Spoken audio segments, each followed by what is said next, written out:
the eye. The eye is set up in the way that it has a glass lens, a 90mm diameter beaker or watch glass. It has a 2mm thickness. It has the front panel, the inner ring which captures the glass and retains it. It has the focal length on the eye. So there's a mechanism on the back which uses a small, ideally an MG90 servo. The SG90s are prone to failure because of plastic gears, so you get a metal gear one. I don't have one at the moment, but got some on order. And this works on a spiral gear mechanism, or a helix, so that as the spiral turns, which is turning the text, the other part in the middle moves along the slot according to where the spiral groove is. And that causes that to push and pull the inner part of the eye. So I'll show you how to assemble it. Tools we're going to need is a screwdriver. So once you've printed all the parts, then we can disassemble it.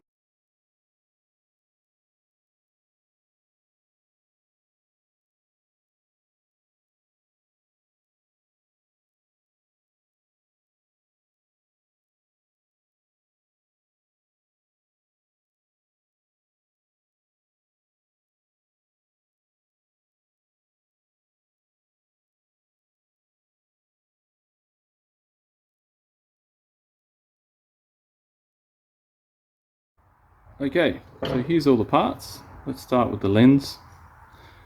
Lens, like I said, is a watch beaker glass. I got these on Amazon. They're a 90mm diameter, so the distance across the glass, and they have like about I'm not sure what the curve is, it looks about 10mm. This piece fits inside the retaining ring, which has a small section that, of course, once you print these, you need to sand them all back and paint them, but dry fit everything before you paint. Make sure it's somewhat loose so that it's not too tight. This just sits against this back edge here.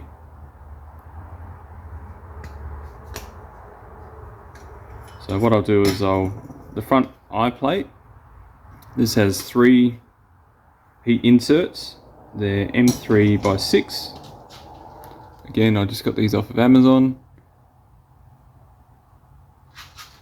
You push those in, so I just use a standard soldering iron, and I get the heat insert obviously in a bench vertically, and I just heat it up and push those in until they're flush.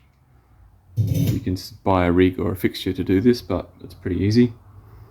So I'd push in the eye insert, or the ring, retaining ring, just enough to get it started, because the screw plate on the back will actually capture and retain this lens piece. So the lens would just go in next,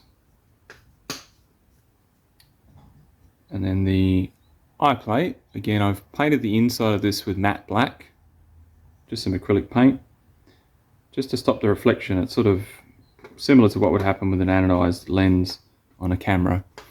And then this will line up with the 3 holes on the back of this, and we'll pop those 3 retaining screws in here, which are M3x6mm, and it doesn't really matter what type of screw you use. I use pan head screws, so they're pretty much a Phillips head screw bit. I don't know if you can see that. Where's the camera?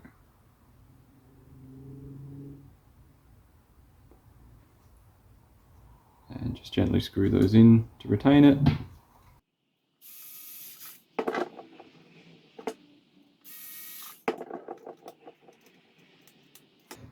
Then we can just check the edge is nice and level on the front edge. And that's the glass nice and secure. So kids like to poke. So when the kids are poking it at an event, they won't be able to push that in. So we'll put that to the side.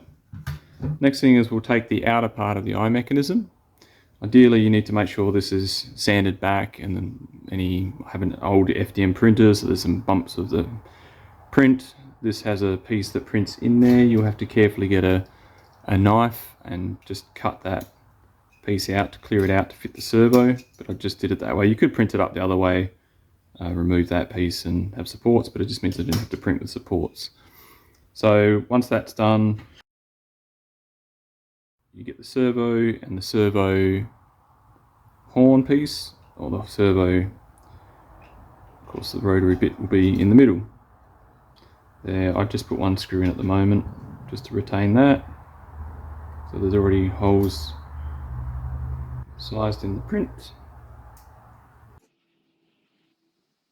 But when it's finished, of course, I'd recommend just putting both screws in there just to retain it so you don't have any issues. So the next part is the inner part of the eye mechanism. So what I did with this was I sanded it flat. I then infilled again with acrylic paint, the white, and then just carefully with another brush, once it was dry, sand back a bit of excess, and then went over with some matte black again in between the text, and came out pretty good. I painted the inside of this as well with matte black, because once we put it together it just means you won't see it as much. I did glue on a standard servo horn, and again, before you glue that together, just make sure this is a really loose fit, so it's a nice spin, so there's no extra friction required from the servo to wear it out. You do have to then use a servo horn tester to center the servo to know that, or when you go to maximum and minimum on the slot, that it won't, the rotation is going to be the right position for the slot for the next part of the inner part to go together. So retain it with a screw down in the bottom, eventually down the bottom of here.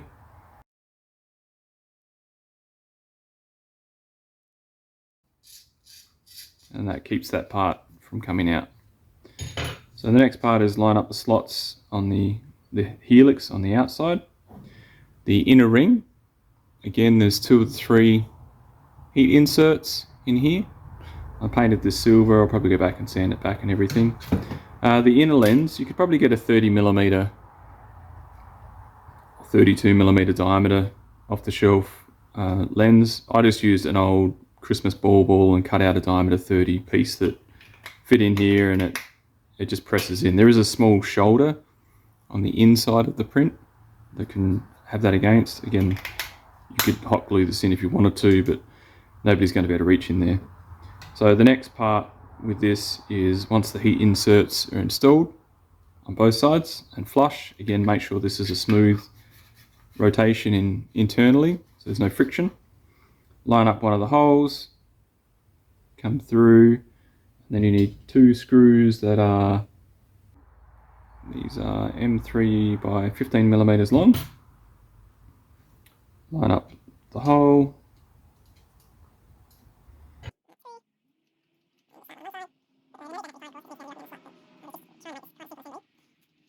If this was going to be in permanently, I would recommend putting some very light Loctite, but once that's in, then you'll see the action as you turn the servo.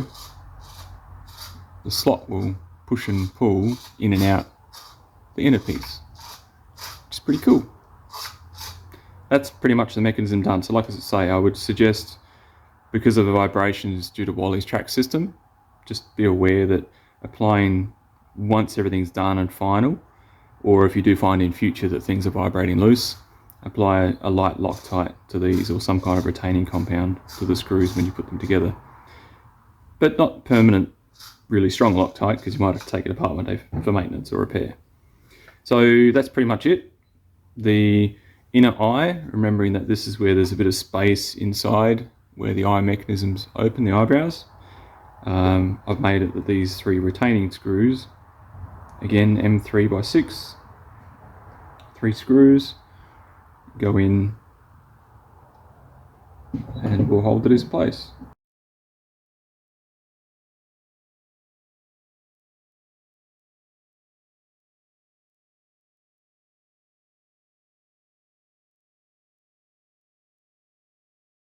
And that is how you assemble the eye. Of course you have to do the same for the other side, but it's the same process. And then, before you know it, Wally. cool, happy building.